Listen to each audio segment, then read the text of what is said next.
In the last 4.5 years, this government has been working tirelessly to ensure that all-round development comes to our state, to ensure that administration gets closer to the people, to ensure that the voice of the people is heard, to ensure that we are here to serve each and every one of you.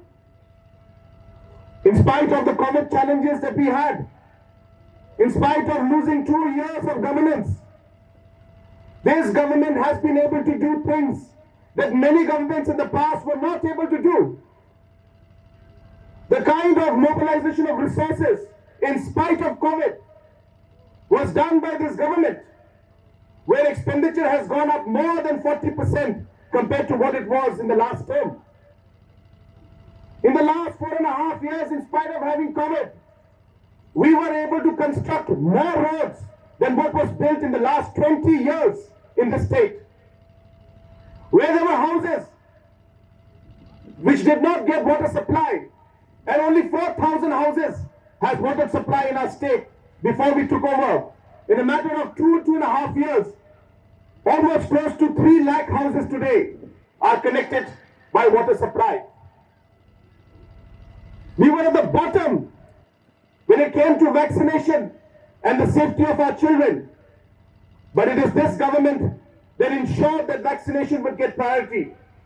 And from a rank of 27th in the country, in a matter of 3.5 years, we are today ranked at number 2. When it comes to e-governance, not just in the country, but in the whole world, we competed with countries like China, like Singapore, like London, like UK. After competing with countries like UK, China, and Singapore, we were able to defeat them in a competition and come out as one of the best projects for e-governance in the entire globe, which was recognized by the UN. These are not small feats. In 4.5 years, we have been able to take Meghalaya forward. We have been able to give hope to the people. We have been able to make the people believe that actually things can happen.